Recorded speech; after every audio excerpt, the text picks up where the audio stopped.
Renungan Pagi, Christ Triumphant atau Kristus yang Menang oleh Ellen G. White, 22 Desember 2025. Mari kita berdoa. Bapa kami yang di sorga, Allah pencipta langit dan bumi, laut dan segala isinya, Allah yang maha besar, maha kuasa, sumber segalanya, yang kami sembah selalu melalui anak-Mu yang tunggal, Yesus Kristus. Terpujilah Yesus, anak Allah yang maha tinggi, yang adalah terang dunia bagi kami. Pada pagi hari ini kami bersyukur boleh bangun dan berbakti dan sebagaimana membaca dan mendengarkan nasihat firman-Mu, kiranya ini menjadi pembaharuan bagi kami semua, agar terang-Mu ya Yesus yang bersinar melalui kami dan bukan terang diri kami.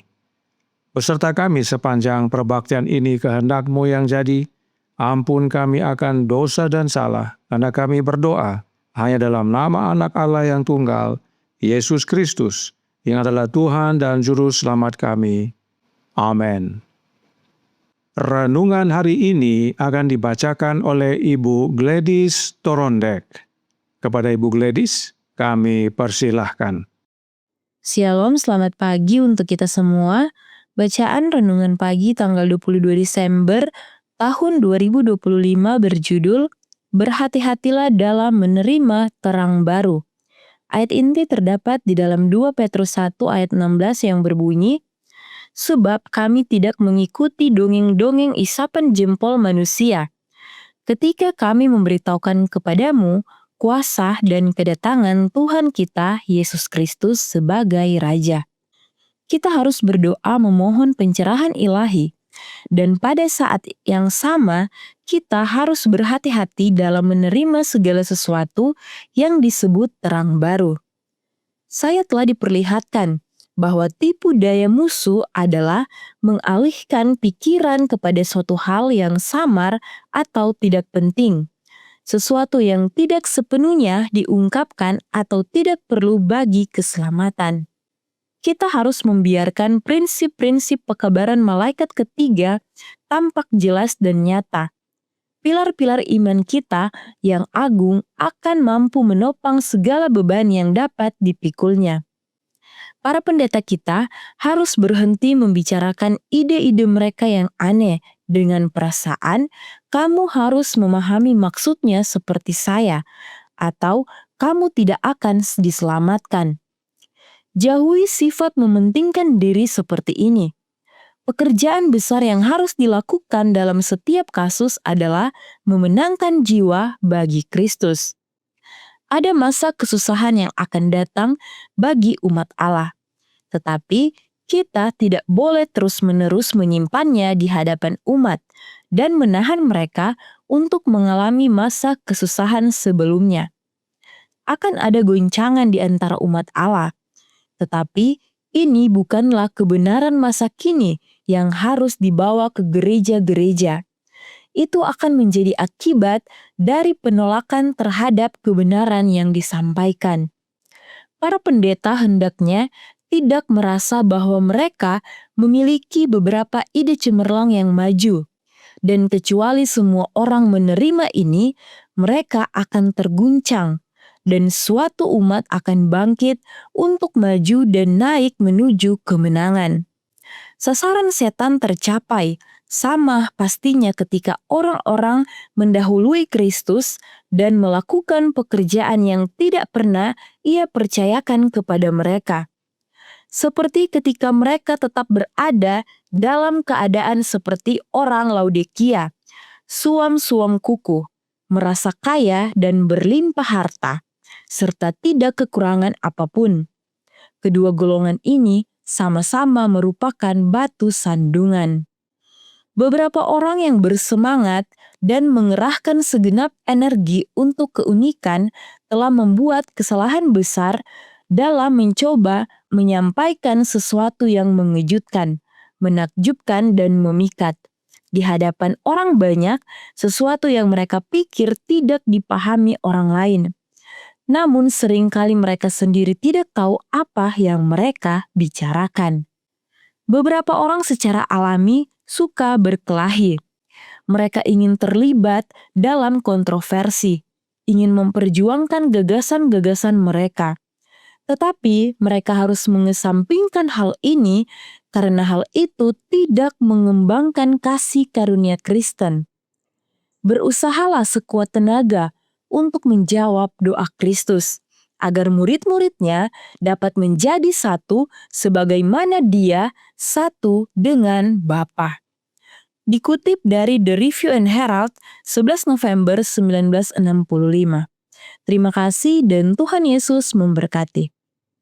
Terima kasih atas penata layanan Ibu Gladys. Tuhan Yesus memberkati. Selamat pagi saudaraku dalam Tuhan. Renungan hari ini berkata dalam Christ Triumphant halaman 363 paragraf 4. Jauhi sifat mementingkan diri seperti ini. Dalam bahasa Inggris disebut egotism. Egotism sebenarnya lebih dari sekedar mementingkan diri. Egotism artinya sesuai dalam penjelasan beberapa kamus adalah fokus berlebihan pada diri sendiri, ditandai dengan rasa penting diri yang berlebihan, kesombongan, dan pujian diri yang terus-menerus, seringkali mengarah pada arogansi dan keyakinan akan superioritas diri atas orang lain, ditandai dengan seringnya penggunaan kata saya dan pembicaraan yang berpusat pada diri sendiri. Nah, tentang egoisme ini atau egotisme, Roh Nubuat berkata dalam suratnya nomor 121 tahun 1901 paragraf 23. Keegoisan adalah suatu kelelahan, karena seorang egois tidak memiliki kemampuan membedakan dalam menilai nilai sesuatu. Ia tidak memiliki kemampuan untuk mengukur diri sendiri. Ia berpikir bahwa ide-idenya adalah yang terpenting, dan ia meremehkan orang-orang yang tidak berpikir selaras dengannya. Penjelasannya serupa. Itu sebabnya Roh Nubuat katakan jauhi sifat egotisme tersebut. Karena orang-orang yang membawa ide-ide baru, gagasan baru, teori rumit, adalah orang yang egotisme. Sebab fokusnya adalah dirinya sendiri. Bahwa saran dari dialah yang terpenting. Itulah sebabnya renungan hari ini menasihatkan untuk berhati-hati dalam menerima terang baru, khususnya dari orang-orang yang egotisme. Contoh dinyatakan dalam renungan pagi hari ini, Christ Triumphant halaman 363 paragraf 4. Para pendeta kita harus berhenti membicarakan ide-ide mereka yang aneh dengan perasaan, kamu harus memahami maksudnya seperti saya, atau kamu tidak akan diselamatkan. Jauhi sifat mementingkan diri seperti ini. Pekerjaan besar yang harus dilakukan dalam setiap kasus adalah memenangkan jiwa bagi Kristus. Salah satu ciri khas dari ajaran egotisme adalah menjadikannya syarat keselamatan. Kutipan ini memberikan contoh. Jika tidak memahami seperti yang si pendeta pahami, maka umat tidak selamat. Dan sekarang ada yang serupa seperti ini, membuat sesuatu yang bukan Yesus menjadi syarat keselamatan. Salah satu contoh adalah ada yang mengajarkan bahwa jika tidak vegetarian, tidak selamat. Vegetarian baik, tetapi itu bukan jalan keselamatan. Padahal Yesuslah satu-satunya jalan keselamatan. Hal-hal lainnya akan mengikuti jika Yesus tinggal dalam hati kita. Masih ada contoh-contoh lainnya, dan yang cukup memprihatinkan akhir-akhir ini adalah Sabat lunar. Coba perhatikan apakah pengajaran tersebut meninggikan Yesus atau egoisme? Karenanya perhatikan orang-orang yang membuat syarat-syarat keselamatan tersebut.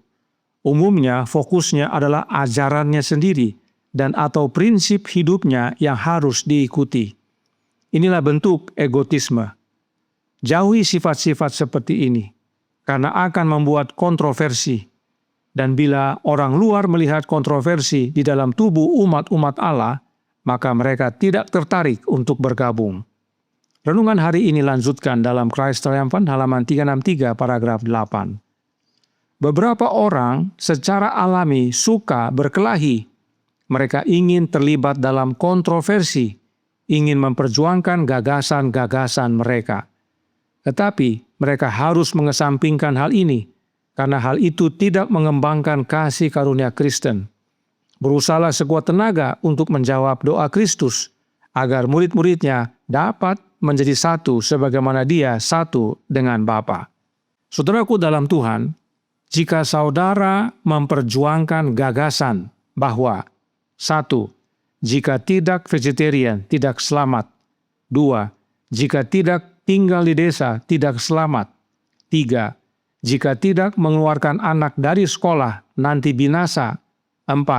Jika tidak sabat lunar, tidak selamat. 5. Jika tidak menggunakan nama-nama Ibrani seperti Elohim dan Yesua, akan menyakiti Allah.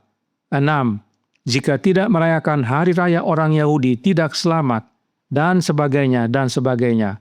Saudara bukan hanya menimbulkan kontroversi dan perpecahan, namun itu bukti bahwa saudara egotisme. Inilah yang Roh Nubuat nasihatkan melalui renungan pagi hari ini. Sejak dahulu sampai sekarang, ada saja orang-orang yang muncul dengan ide-ide baru, gagasan-gagasan baru, ajaran-ajaran baru, dan menjadikannya syarat keselamatan. Lalu, apa kebutuhan mereka yang egotisme ini? Suratnya nomor 121 tahun 1901 paragraf 23 menjawab, seandainya Anda menyadari betapa Anda sangat membutuhkan hati yang baru, pikiran yang baru, Anda akan meneliti firman Allah dengan tekun. Anda tidak akan mempercayai pikiran Anda sendiri, ide-ide Anda sendiri. Anda akan mempelajari kitab suci dengan saksama dan penuh doa dan akan membangun di atas fondasi yang kokoh. Bagaimana caranya untuk memiliki hati yang baru dan pikiran yang baru? The Southern Work halaman 22 paragraf 1 berkata, Kristus berkata, kamu akan kuberikan hati yang baru, dan hati yang baru itu memiliki citra ilahi. Apakah hati yang baru sama dengan pikiran yang baru? The Youth Instructor tanggal 26 September tahun 1901 paragraf 5 berkata, memiliki hati yang baru berarti memiliki pikiran yang baru, tujuan yang baru, dan motif yang baru. Apa tanda dari hati yang baru? Kehidupan yang berubah. Jadi, saudaraku dalam Tuhan, entah kita egotisme atau tidak, kita perlu Kristus untuk ubahkan hati kita menjadi baru. Dan bila mana hati kita baru, pikiran kita pun baru. Sebab siapapun kita, pasti ada kelemahan dan cacat yang perlu dibereskan oleh Yesus. Namun, fokus renungan pagi hari ini adalah mereka yang egotisme. Kiranya menjadi pembaharuan bagi mereka dan kita semua. Tuhan memberkati, saya bawa dalam nama Yesus. Amin. Mari kita berdoa. Bapa kami yang di sorga, Allah pencipta langit dan bumi, laut dan segala isinya, Allah yang maha besar, maha kuasa, sumber segalanya, yang kami sembah selalu melalui anak-Mu yang tunggal, Yesus Kristus. Terima kasih atas nasihat penting pada pagi hari ini, agar kami menjauhi sifat egotisme, yang mana bukan hanya mementingkan diri, tapi ingin diri yang dipuji, fokusnya adalah diri sendiri. Karenanya tolong kami ya Bapa, karuniakanlah roh anak-Mu dalam hidup ini, sebab hanya dengan memiliki rohnya Kristus, maka hati kami, pikiran kami menjadi baru, dan sifat-sifat egotisme dapat dikikis dan dihilangkan dari hidup ini. Sehingga bukan lagi ajaran kami, ide kami, atau gagasan kami yang harus diikuti oleh orang lain, yang harus menjadi jalan keselamatan, tetapi kami mengarahkan umat-umat Tuhan kepada Yesus Kristus, yang adalah saat ini imam besar kami di hadapan Engkau ya Bapa, dan penting bagi kami untuk datang kepadanya, mengaku akan dosa-dosa kami dan memohon pengampunan, sehingga saat Yesus datang kedua kali, kami boleh menerima keselamatan.